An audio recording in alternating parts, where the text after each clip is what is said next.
이혼. 이혼이란 단어는 우리가 평소에 살면서 쉽게 접할 수 있는 단어는 아니다. 하지만 대한민국 통계청 자료에 따르면 한 해 평균 10만 쌍이 이혼이란 단어를 자신의 한 번뿐인 삶에 새긴다고 한다. 변호사와 이혼 상담을 하고 법적인 절차를 거쳐서 결국 영원한 헤어짐을 선택하는 것이다. 그런 사람이 연 20만 명이나 새로 생겨나는 것이다.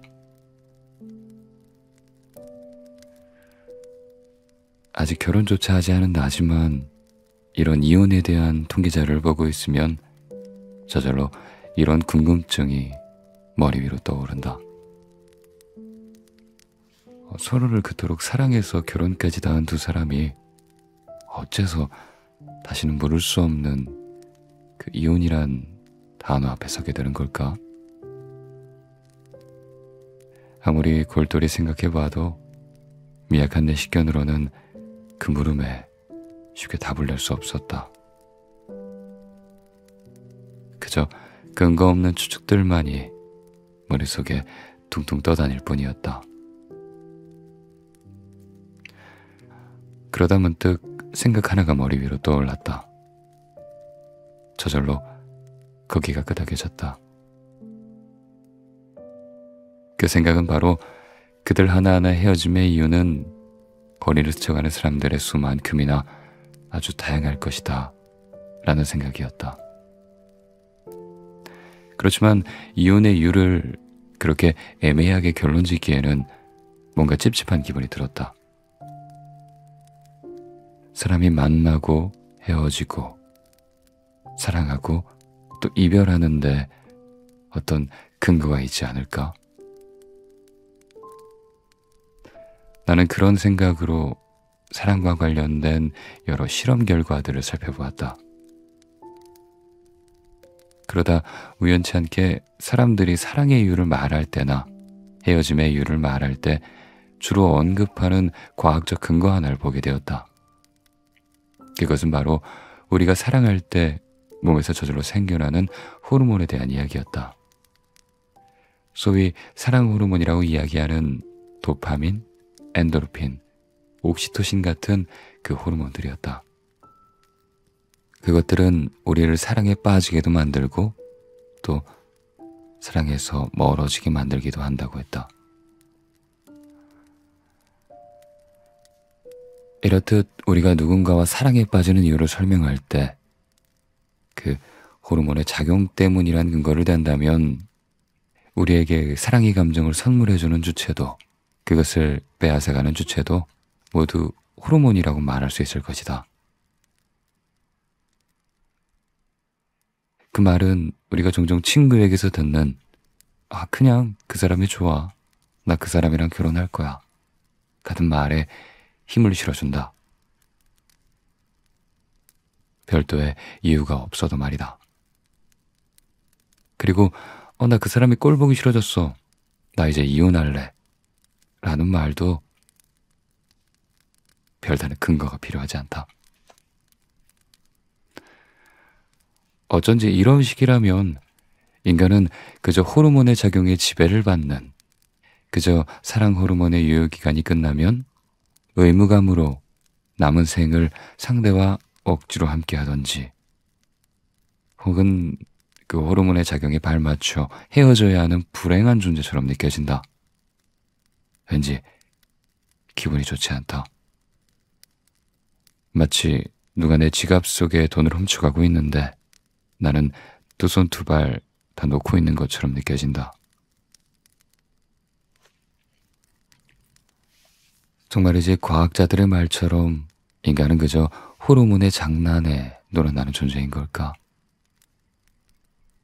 한 사람을 진심으로 아끼고 사랑하며 책임지며 사랑 호르몬의 작용이 다하더라도 그 신뢰를 유지하면서 관계를 유지할 수는 없는 것일까? 시간이 흘러도 무뎌지지 않고 서로를 돌보고 또 아끼며 남은 생을 오래도록 함께할 수는 없는 것일까? 나는 그런 마음이었다. 시간이 지나도 사랑하는 사람과의 관계를 유지하는 그런 방법이 있다면 그런 방법을 배우고 싶은 마음으로 이 이혼 전문 변호사가 쓴 혼자와 함께 사이, 좋은 사람과 오래 함께하고 싶어서를 읽기 시작했다. 최은하 작가님은 20대부터 수천 건의 이혼 사건을 맡아 처리했다고 했다. 그 이력부터 이미 관계에 대한 내공이 엄청난 사람일 거란 생각이 들었다. 정말 사랑이 아니면 죽음을 달라라고 외쳤던 사람들이 시간이 흘러 서로를 미워하며 이혼을 얘기하는 마지막 순간을, 그 순간을 함께한 사람의 에세이라니 얼른 읽어보고 싶어졌다. 그녀는 책 서두에서 이렇게 말한다. 나는 심리학 전공자도 아니고 관계나 소통 전문가도 아니다. 그저 타인과 함께하는 과정에서 누구나 한 번쯤은 느껴봤을 자책감, 분노, 미움과 즐거움 등의 수질로 휘둘리는 지극히 평범한 한 사람일 뿐이다. 그래도 변호사로 10여 년을 일하면서 다양한 인간 군상을 접하다 보니 다른 일을 했더라면 결코 보지 못했을 여러 가지 풍경들을 관찰하고 지켜볼 수 있었다. 이 책이 지극한 노력 끝에 서로의 소중한 사이를 끝내기로 그렇게 마음먹은 이들, 나아가 사람에게 상처받고 후회하기를 반복하는 이들에게 작지만 힘있는 위로가 되었으면 좋겠다. 기왕이면 대책 없는 위로 말고 대책 확실한 위로를 드리고 싶어서 많이 질문하고 또 많이 생각했다. 이런 내 진심과 노력이 여러분에게 조금이라도 가닿을 수 있다면 더할 나위 없을 것이다.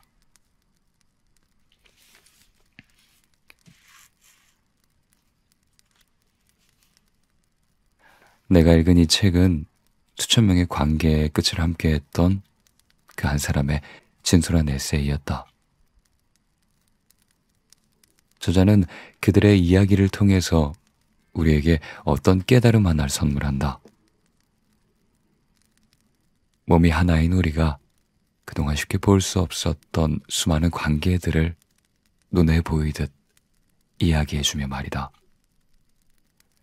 그 지점에서 나는 남녀 사이의 관계들을, 많은 사이를 간접적으로나마 체험해 볼 수 있었다.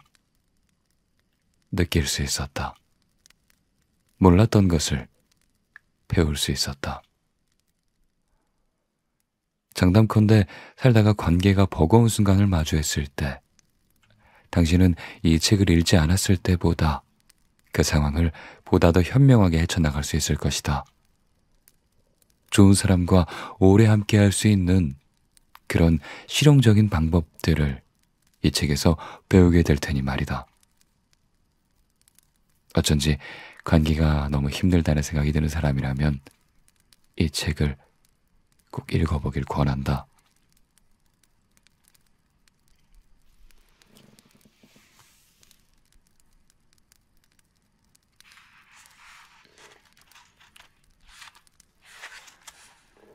노력의 바통 터치. 긴 여름의 끝, 반가운 바람이 불던 9월의 어느 날, 나는 여느 때처럼 태블릿 PC를 열고 상담을 준비하고 있었다. 상담실에 30대 여자 의뢰인이 들어왔다. 의뢰인은 무슨 잘못이라도 저지른 듯이 내 눈을 잘 마주치지 못하며 불안해했다. 배우자가 큰 잘못을 저질렀는데도 배우자를 붙잡고 싶어 하시는구나. 이런 예감이 들었다. 신기하게도 진짜 잘못을 저지르고 나를 찾아오는 사람은 저런 표정을 짓지 않는다. 나를 찾아오는 사람 중에는 이별하고 싶은 게 아니라 배우자가 잘못을 하긴 했으나 가정을 유지하고 싶어하는 사람들이 종종 있다. 이들은 대체로 이혼을 결심하지 않은 것이 내게 미안한 일이라도 되는 양 나의 눈치를 본다. 이혼하지도 않을 건데 변호사의 시간을 빼앗아도 되는 걸까 하는 그런 눈빛으로 미안해한다. 건강진단을 받으러 가면서 의사의 눈치를 볼 필요가 있을까? 내가 평소에도 이혼 변호사란 이혼을 돕기도 하고 또 막기도 하는 사람이라고 줄기차게 말하고 다니는 것도 이런 이유에서다. 역시나 의뢰인이 꺼낸 첫 마디는 저 이혼하러 온 건 아니고요 였다. 네, 저를 만난다고 무조건 이혼하시고 그러지 않아요. 편하게 앉으세요.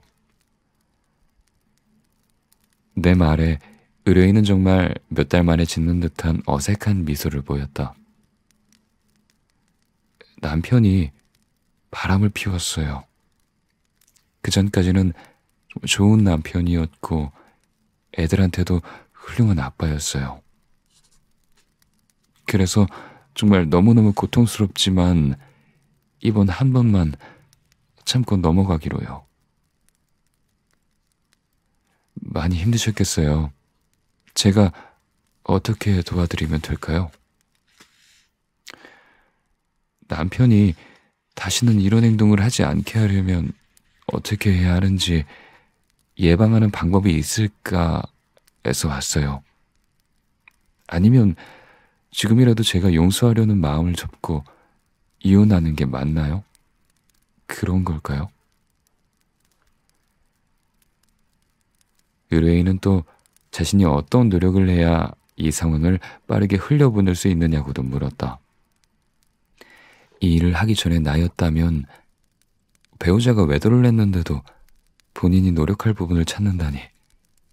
세상에 이렇게 자존감이 낮은 사람이 또 있을까? 하고 생각했을지도 모르겠다.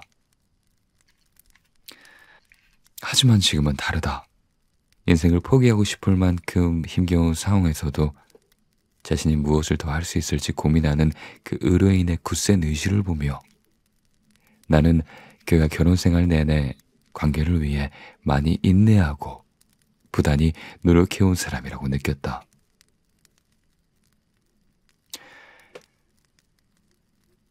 결혼 생활 동안 최선을 다해서 악착같이 사셨죠? 내 말에 의뢰인은 애써 참았던 눈물을 펑펑 쏟아내기 시작했다. 휴지를 건네고 어느 정도 눈물이 잦아들 때까지 기다리다가 나는 조심스레 하지만 냉정하게 다음 질문을 던졌다. 혹시 절 찾아오신 이유가 배우자분이 바람 피운 걸 한번 용서해주면 다시 그런 일이 없을 거라고, 이번 일로 두 분 관계가 지금보다 더 좋아질 테니 힘내라고 하는 말을 듣고 싶으셔서인가요? 희망적인 대답을 듣고 싶었던 건 많은 것 같아요. 근데 현실은 제 맘 같지 않겠죠? 불안한 눈빛으로 내 대답을 기다리는 의뢰인에게 정말 희망적인 이야기를 들려주고 싶었다. 하지만 거짓말을 할 수는 없는 노릇. 아파하는 사람에게 막연한 위로를 건네는 것보다 내가 본 현실을 그대로 전달해주는 것이 결과적으로 그 사람을 덜 아프게 하는 방법임을 아는 나였다. 제게 찾아오는 사람들을 살펴보면요, 외도를 한번 용서받고 나서 다시 반복하는 경우가 너무 많아요. 그때부터 우리는 대화가 더는 법률 상담이 아니란 걸 의뢰인과 나 모두 둘 다 알고 있었다. 배우자의 바람을 예방하는 법을 물으셨죠? 그런 건 없어요. 내가 뭘 잘못해서 배우자가 바람을 피우는 게 아니니까요. 컨트롤할 수 있는 게 아니라는 거죠. 그리고 배우자의 바람을 막을 수 있는 예방책이 있다라는 전제까지 생각하는 지경이라면 제대로 된 부부관계라고 보기가 어렵지 않을까요? 나는 크게 한숨을 내쉬었다. 목구멍이 심하게 까끌거렸다. 용서하는 마음을 세상 그 누구도 비난할 수는 없어요. 상대가 저지른 잘못이 남들이 보기에 그리 큰 게 아니라고 해서 내가 그 잘못을 꼭 이해해줘야 하는 건 아니잖아요? 그 잘못 때문에 이별을 선택한다고 내가 비난받을 필요는 없는 거죠. 반대의 경우도 마찬가지 아닐까요? 상대의 잘못이 남들 기준이나 법적 기준으로 따지면 큰 것이라고 해도 내가 용서하고 싶으면 하는 거예요. 부부 사이의 일에 대해 제3자가 맞다, 틀리다 그렇게 결론을 내려서는 안 되는 거잖아요. 의뢰인은 가끔씩 고개를 끄덕거리며 내 말을 조용히 경청했다. 이야기를 들으며 자신의 입장을 차분히 정리하고 있는 것 같아 보였다. 다만 한 가지 꼭 드리고 싶은 말씀이 있어요. 조심스럽지만 지금부터는 두 분의 관계를 유지하기 위한 노력의 바통을 배우자분께 건네는 건 어떨까요? 잘못은 상대방이 했는데 왜 내가 그 상황을 이해하고 해결하려고 해야 하나요? 상대가 책임지도록 한번 더 보세요. 다시 신뢰를 얻고 진정한 용서를 구하는 건 배우자분의 역할이고 책임이잖아요. 용서하려는 마음을 어렵게 가지셨다면 나머지 노력은 더 하지 말고 멈추세요. 본인 스스로 다시 정성껏 구해낸 관계여야지 배우자분도 앞으로 책임감을 가지고 행동할 거예요. 어쩌면 의뢰인은 나에게 상대를 용서하기로 했으면 최선을 다해 믿어보라거나 바람 피운 사람을 용서했다가 더 큰 상처를 받으면 어떡할 거냐 같은 이야기를 기대했을지도 모르겠다. 그러나 관계의 문제는 꼭 한 사람의 일방적이고 악착 같은 노력만으로 해결할 수 없음을 너무 많은 이들을 보며 학습해왔기에 나는 노력의 바통을 넘기라는 말을 하지 않을 수가 없었다. 노력의 바통 터치가 균형적으로 리듬감 있게 이루어질 때 관계란 한 단계 더 성숙해지는 법이다. 그 의뢰인은 그러고 나서 다시 나를 찾지 않았다. 그가 결국 이별을 선택했을지 용서를 선택했을지는 알 수도 없고 별로 궁금하지도 않다. 그저 지금쯤 불안이 거친 눈빛으로 일상을 즐겁고 힘차게 살아가기만을 바랄 뿐이다.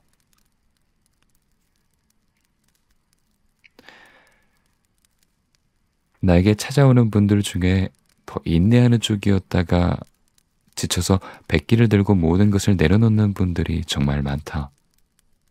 내가 원하는 것, 맞춰달라고 이야기한 걸 상대가 주지 않고 지금까지 지키지 않았다며 그동안 많이 인내했다고 이야기하는 사람 말고 상대에게 즐거움과 행복을 주고 싶어서 괴로움을 참아가면서까지 자기 것을 내주며 견뎌온 사람 말이다. 정말 저 하나만 참으면 다 될 줄 알았어요. 이분들이 한결같이 하는 이야기다. 둘 중 하나가 기를 쓰고 참으면 외형적인 관계는 유지될지도 모른다. 그렇지만 그 관계는 속부터 썩어가며 조금만 외부에서 충격이 가해지면 부서져 버린다. 한 사람의 인내로 유지되는 관계는 얼마든지 한 사람의 결심으로 무너질 수 있다. 특히 배우자가 여러 차례 외도를 저지르고 폭언 폭행을 이어온 경우 의뢰인은 더 참을 수 없어 법정까지 가게 되는 것인데, 이때 정작 잘못을 저지른 배우자는 평소 하던 대로 했을 뿐인데 왜 이혼을 하자 하는 거냐며 의아하다는 표정으로 피고석에 서 있기도 한다. 이건 부부 사이에만 일어나는 일이 아니다. 항상 혼자서만 데이트 비용을 부담해 왔는데 정작 자기 생일에 작은 선물 한번 받아보지 못한 연인에게 상대방이 힘들 때마다 달려가서 위로해 줬는데 정작 내게 괴로운 일이 생겼을 때 한마디도 들어주지 않는 친구에게 우리는 참을 수 없는 서운함을 느낀다. 왜 이렇게 노력의 저울이 한쪽으로 기울어지는 것인지, 이 관계가 어디서부터 잘못된 것인지 모든 것이 회의적이기만 하다. 이런 이야기를 듣고 머릿속에 스치는 누군가가 있다면 그를 위해 아끼지 않았던 배려와 인내를 멈춰보는 게 어떨까? 상대방이 내 배려와 인내에 보답하지 않았다고 하여 그를 추궁할 필요는 없다. 보상을 바라고 했던 배려는 아니니까.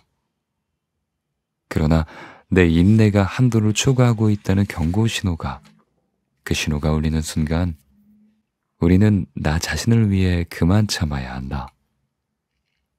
혼자서만 데이트 비용을 부담하는 것이 당연해졌다면 당분간 상대를 만나지 않은 용기가 필요하고, 자신의 힘든 이야기를 쏟아놓는 친구에게 지쳤다면 감정 쓰레기통 역할을 잠시 멈추고 내 일상에 충실해야 하는 것이다.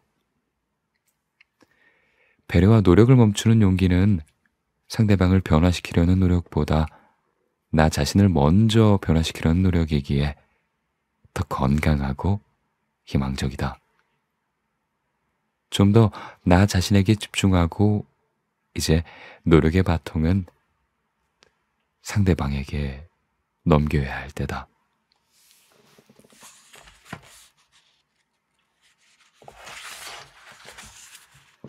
권태는 새로운 버전의 사랑일지도. 미안해서 차마 헤어지잔 말을 못하겠어. 나한테 너무 잘해주니까 입이 안 떨어져. 친구들의 연애담을 듣다 보면 마음이 식었음에도 헤어지지 못하겠다는 말을 많이 듣는다. 경우에 따라 다르지만 되게 이런 이야기를 들으면 난 이렇게 말해준다. 이 짧은 세상에서 왜 미안한 감정으로 사람을 만나? 그건 너에게도 상대방에게도 못할 짓 아니야? 이런 말을 듣고도 누군가는 계속 연애를 이어간다. 어차피 선택은 다 각자의 몫이겠지. 이혼 상담에서도 미안해서 못 헤어지겠다라는 말이 자주 등장한다. 이상한 건 이 말이 연애 상담을 할 때나 이혼 상담을 할 때 각각 다르게 들린다는 점이다. 이혼 상담에서는 내 마음은 이미 식었는데 상대방이 내게 너무 잘해줘서 미안한 마음이 든다. 그래서 이혼하자고 못하겠다는 말이 그 어딘가 무책임하게 들린다. 그런 말을 들으면 들을수록 화가 나는 것이다. 물론 미안하다라는 표현에는 둘만의 역사와 각자의 인내, 둘만 아는 사정이 숨어 있을 것이다. 때문에 제3자가 이러쿵저러쿵 말을 보탤 권리는 없다. 하지만 연애와 결혼을 대하는 마음가짐이 달라야 한다는 생각만큼은 정말 어쩔 수가 없다. 나는 연애가 서로를 발전시킬 수 있는 것이어야 한다고 생각한다. 상대를 만나 사회적으로 대단한 업적을 이루어야 한다는 말이 아니다. 간혹 연애를 시작하면 상대에게 푹 빠져 자기가 해야 할 일을 모두 잊고 둘 사이에만 매진하는 이들이 있다. 뭐 그러면 또 어떤가 싶다. 다만 그 시간 동안 내면적, 정서적으로 자신이 성숙해진다는 느낌을 받을 수 있어야 한다고 믿는다. 그래야 좀 더 관계가 발전적으로 나아갈 테니까 말이다. 반대로 둘이 미래를 위해서 건설적인 작업을 함께하고 있는데도 그 시간이 무용하게 느껴진다는 이들도 있다. 정말 문제는 이런 이들일 것이다. 익어가고 발전해 나가야 할 관계를 미안함이란 감정 하나로 지속하는 건 어떻게 보면 도덕으로 무장한 오만함, 그것에서 비롯된 것일 수 있다. 여전히 나를 사랑하는 상대의 마음을 외면할 수 없어서 상대에게 받은 게 많아서 이별하지 못하겠다는 그 마음은 얼마나 권위적이고 이기적인가. 상대의 소중한 시간을 내가 그만큼 낭비하고 있는 것이 아닌가. 상대가 내게 좋은 마음으로 베푼 그 모든 것을 내가 그대로 돌려줘야 한다는 대가성의 프레임에 넣고 있는 것 같기도 하다. 이런 상황에서 상대에게 해줄 수 있는 최고의 보답은 이별을 구하는 게 아닐까? 그런데 결혼한 사이는 좀 다르다. 결혼은 연애 기간 동안 자신의 마음을 검증한 후 앞으로 맞이하게 될 숱한 유혹과 고통 속에서도 관계를 지켜내겠음을, 그리고 사랑의 결실이 생겼을 경우 책임지겠음을 서약하는 법적, 정신적 행위이다. 연애만큼 가볍지 않은 것은 물론이거니와 이별이란 선택지를 고르면서 맞이하게 될 파장이 너무 많은 이들에게 상처를 입힐 수 있는 것이다. 물론 대부분 이혼을 결심하는 이들은 이런 점을 충분히 고려하고서 날 찾아온다. 이혼을 결심하는 이유는 굉장히 다양하고, 대부분의 이혼은 한 사람만의 희생이 강요되는 결혼에서 벗어나 자신만의 인생을 되찾아가는 소중한 여정이다. 그런데 간혹 권태롭고 지겹다고, 사랑이 식은 것 같다고 이혼하려는 분들을 만난다. 이런 경우도 개인의 선택이니 제3자에게 존중받아야 하는 건 당연하다. 제3자가 욕할 수 있는 권리는 전혀 없다. 하지만 이런 생각은 든다. 연애가 이 사람과 내가 함께 해나갈 수 있을지 고민하고 선택하는 과정이라면 결혼은 선택 이후의 과정이기에 나를 선택하고 내가 선택한 사람에게 미안한 마음을 가져야 하는 건 당연하다고. 그 미안함을 갚기 위해 애쓰는 것이야말로 결혼에 따르는 무거운 책임이 아닐까 싶다. 예전에 어느 책에서 사랑을 시작하는 두 남녀의 감정은 목숨도 전쟁도 두려워하지 않을 만큼 세상 그 무엇보다 강력한 힘을 가지고 있다는 내용을 읽은 적이 있다. 물리적인 측면에서 본다면 그런 감정이 생기는 건 우리 몸에서 분비되는 호르몬 때문일 것이다. 의학적으로 이런 호르몬은 1년 반에서 2년가량 분비된다고 한다. 내가 좋아할 만한 점을 상대가 얼마나 많이 가지고 있는지, 또는 사랑의 시작이 얼마나 극적이었는지에 따라 이 기간은 좀 더 길어질 수도 짧아질 수도 있는 것이다. 그러나 수년이 흐르면 관계의 대부분은 편안함과 권태, 그 사이 어디쯤에 자리 잡게 된다. 대부분이 그렇다. 몇 년 전 이혼 소장을 받아들고 온 의뢰인과의 상담이 떠오른다. 남편이 보내온 소장에는 아내에 대한 온갖 틈이 담겨 있었다. 제3자가 보기에도 낯뜨거울 만큼 모욕적인 내용에도 불구하고 의뢰인은 이혼하고 싶지 않다고 했다. 아이들 때문인가요? 아니요, 그런 건 아니에요. 아이들은 어떻게든 잘 살아갈 거예요. 제가 헤어지고 싶지 않은 건 그동안 지켜온 관계가 아까워서요. 나는 그 말에 썩 공감할 수 없었다. 아까우신 건 이해해요. 그래도 혼자서 관계를 지키는 게 과연 의미가 있을까요? 관계는 함께하는 거잖아요. 소장을 보고 너무 화가 났던 난 평소보다 더 강하게 의견을 어필했다. 그러자 의뢰인은 오히려 담담한 표정으로 이렇게 답했다. 나이와 상황에 따라서 사람은 시시각각 변화하잖아요. 그런데도 우리는 서로를 잘 알고 있다는 생각이 너무 강해서 이 관계를 갉아먹은 것 같아요.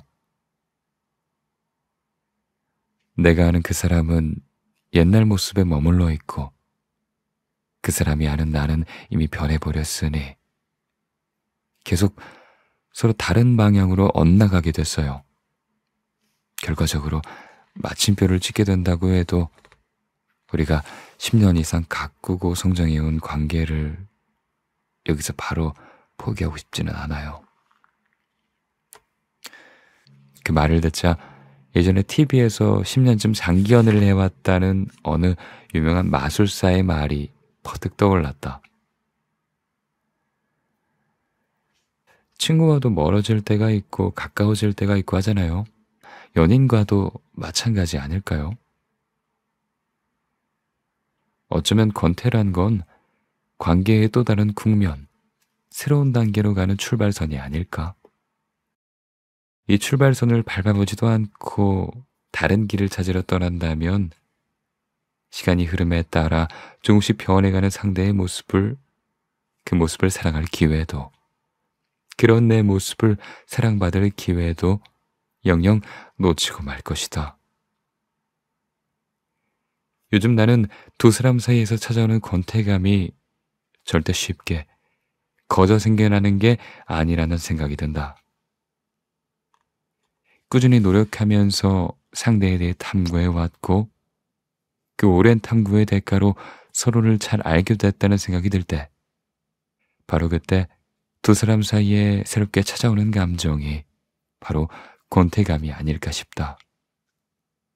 그러니까 권태기는 치열한 연애의 결과인 셈이다. 동시에 착실하게 사랑한 사람들에게 찾아오는 새로운 버전의 사랑일 수도 있고 마음이 예전 같지 않아서 결혼 생활이 재미없어서 권태기가 찾아와서 그래서 이별을 결심하고 나를 찾아오는 분들에게 이제 나는 아주 조심스럽게 이런 말씀을 드린다. 시즌2가 지루하다고 시즌3 무조건 안 보실 건가요? 시즌3에 어떤 게 있을 줄 아시고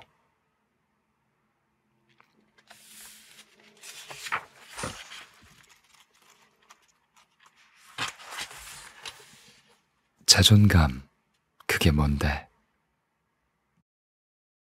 언제부턴가 들불처럼 번진 자존감이란 단어는 우리 모두를 순식간에 계몽시켰다. 그래, 사람에게 가장 중요한 건 존엄이지. 자존감을 키워서 단단해져야지. 이런 생각 안 해본 사람 아마 거의 없을 것이다. 그렇다 보니 자존감을 기준으로 사람을 분류하기도 하고 나 자신을 평가하기도 하면서 자책감에 빠지는 일까지 생겨났다. 짝사랑을 밥 먹듯이 하는 누군가는 항상 받는 사랑을 하는 듯 보이는 친구를 부러워하며 자신을 질책한다. 왜 난 사랑을 항상 받지 못할까? 이게 다 자존감이 낮아서 그런 걸까? 친구나 연인에게 쓴소리를 들으면 자기 자신을 지키겠다면서 됐든 관계를 정리해버리는 이들도 많다. 내 자존감이니까 손상되게 할 수는 없지. 가장 중요한 건 나 자신이니까. 심한 경우 멋진 싱글로 살아가는 선배를 동경하면서 시작해도 충분한 관계를 일부러 밀어내기도 한다. 저렇게 자존감이 높은 사람들은 혼자서도 행복하다고 했어. 나는 지금 상태로는 자존감이 낮아서 누굴 만나도 잘 안 될 거야. 대학생 때였던 것 같은데 친구에게서 이런 질문을 받은 적이 있다. 너는 네가 자존감이 높은 사람이라고 생각해? 나는 섣불리 대답하지 못했다. 자존감이 정확히 무슨 뜻인지 몰랐다. 검색해보니 자존감이란 자기를 존중하는 마음이라는데 자기를 존중하는 마음이 대체 무엇인지 알쏭달쏭했다. 누군가와 식사를 할 때 항상 먹고 싶은 것이 정해져 있는 우리 언니나 친한 친구와는 달리 나는 보통 무엇을 먹고 싶냐는 상대의 질문에 아무거나 너 좋을 대로 라고 대답하는 편이었고 남이 나를 어떻게 평가하는지에 따라 크게 상처 입는 타입이기도 했다. 누군가가 내 단점을 지적하면 자기가 뭔데 날 지적해? 라며 화를 내기보다 정말 내가 이런 점은 고쳐야겠구나 하며 쉽게 괴로워하고 자책하기도 했다. 처음 누군가를 만날 땐 난 이런 사람이야 라고 어필하기보다 상대가 어떤 스타일의 사람을 좋아할지 나름대로 추측해보고 그에 맞는 모습을 보여주려고 애쓰는 일도 잦았다. 그렇다고 내가 자존감이 낮은 사람인가 생각하면 꼭 그렇지도 않았다. 나는 사람에게 크게 휩쓸리지 않고 혼자 노는 것을 즐기며 관계를 끊어낼 때도 단호한 편이고 무리해서 나서는 것을 두려워하지 않는 외향적인 성향을 가지고 있었다. 누가 나에게 소리치거나 안 좋은 말을 하면 쉽게 주눅드는 편이었고 일상에서 싫은 소리를 잘 하지 못하지만 내 기준에서 상대가 선을 넘었다고 생각하면 평소에 안 할 법한 말들이 랩하듯이 튀어나가기도 했다. 이런 걸 보면 강한 사람 같기도 하다. 그때부터 자존감에 관심이 생긴 나는 틈나는 대로 관련 책들을 읽어보기 시작했다. 특히나 관계지향적인 나에겐 자존감이 인간관계에 큰 영향을 끼친다는 말이 예사로이 들리지 않았다. 정신건강의학과 전문의 이무석 박사는 자신의 책 자존감에서 인간은 불완전한 존재라며 자기 스스로를 끊임없이 들여다볼 줄 알아야 한다고 말했다. 가장 공감했던 부분은 열등감을 떨쳐내면 상대를 용서하는 폭이 넓어진다고 한 구절이었다. 그러고 보면 의뢰인들 중에도 자존감이 높은 사람일수록 상대에 대한 분노와 또 미움을 단기간에 내려놓고 마음의 평온을 찾는 경우가 많았다. 참 인상적인 모습이었다. 한편 정신건강의학과 전문의 윤홍균 박사는 자존감 수업에서 자존감을 높이려면 결국 자기 자신을 사랑해야 한다며 무엇이든지 스스로 선택하고 결정할 수 있어야 한다고 말했다. 아직도 스스로 결정하는 게 어려운 어른이 너무나도 많은 걸 보면 자존감을 높인다라는 말은 결국 내면의 성숙을 도모한다는 말과 같은 뜻이 아닌가 싶다. 참 희망적인 건 위의 두 전문가 모두 과거의 경험이나 상처가 삶에 큰 영향을 줄지라도 인간은 스스로 이를 치유할 수 있는 존재라고 강조한다는 점이다. 이 외에도 자존감에 대해 다루고 있는 책들을 읽어보면 하나같이 인간은 누구나 내면의 상처와 아픔, 객관적 조건에 대한 열등감을 가지고 있지만 결국 이를 극복해내는 것도 자기 자신이라고 이야기한다. 좀 더 구체적으로 살펴보자면 직접 작은 선택을 해보고 그것에 대해 책임지고 스스로 결정한 것에 대해 자신감을 느끼는 것, 그리고 자기 자신을 더 잘 알고 들여다보려는 노력을 통해 있는 그대로의 나를 인정하고 받아들이는 것이 필요하다고 지적한다. 자존감은 인간관계를 결정짓는 가장 중요한 열쇠이기 때문에 이렇게 자존감이 높아지고 나면 타인을 괴롭히거나 타인이 나를 괴롭게 하는 모든 것으로부터 자유로울 수 있고 행복을 느낄 수 있다. 전적으로 공감하는 바이다. 수천 명의 고통받는 사람들을 만나 그들이 스스로 삶을 개척해 나가는 모습을 줄곧 지켜본 나로선 자기 치유의 힘이 얼마나 대단한지 확실히 알 수 있었다. 그 중에서도 자신이 중요한 사항을 직접 결정하고 자신의 단점을 정확히 인정하는 이들은 이별하면서도 자신과 타인을 용서하는 능력이 탁월했다. 재현이 이별도 더 빨리 극복했다. 나중에야 깨달았다. 이들은 자존감이 높은 사람이란 것을. 이들의 이별법을 보며 나 스스로를 참 많이 돌아봤다. 나는 자존감이 높은 사람일까? 아니면 낮은 사람일까?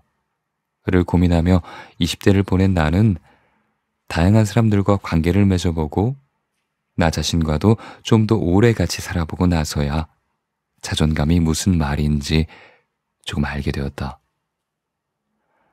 나는 추구하는 목표나 가치관이 명확한 편이고 관계지향적이라 상대에게 상처를 주는 걸 두려워한다.